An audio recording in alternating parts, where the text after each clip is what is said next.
தங்க புதையல் உண்மையா பொய்யா அதை நாம எப்படியா கண்டுபிடிக்கிறது? சார், இன்னொரு நாள் அந்த மந்திரவாதி கிட்ட நான் போறேன். சாமி, இப்ப எனக்கு அந்த தங்க புதையல் கனவு நல்லா தெளிவா வருதுன்னு சொல்றேன். அவரு எந்த கோவில்னு கேட்பாரு. அவரு எல்லைக்குள்ள இருக்கிற ஏதாவது ஒரு ஐனார் கோவில நான் சொல்றேன். அவரோட ரியாக்ஷன் எப்படி இருக்குன்னு கண்டுபிடிச்சு அந்த கோவில் எங்க இருக்குன்னு நாம கண்டுபிடிச்சிருவோம். நல்ல ஐடியாவா தான் இருக்கு. ஆமா, உன்ன அவர் போலீஸ்னு எந்த விதத்திலயும் சந்தேகப்படல?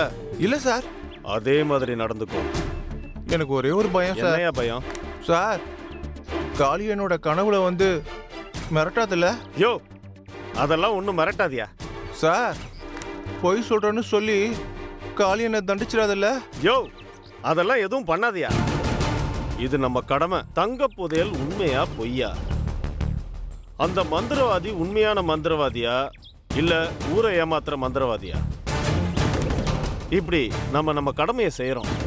அதனால அந்த கடவுள் நம்மளை எதுவும் தண்டிக்காது. கிட்டத்தட்ட நாமளும் கடவுள் மாதிரி தான். தப்பு பண்றவங்கள சட்டம் மூலமா தண்டிக்கிறோம்.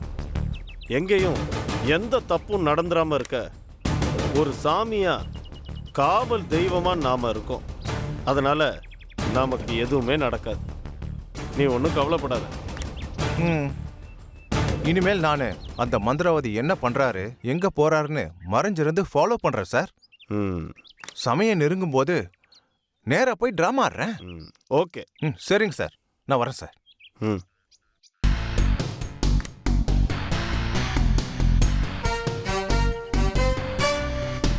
ஏய், ஓ மூலியமா அந்த தங்க புதையல் உண்மையா இல்லையான்னு நான் கண்டுபிடிக்கிறேன். ஓ மூலியமாவே அந்த தங்க புதையலை நான் எடுக்கிறேன்.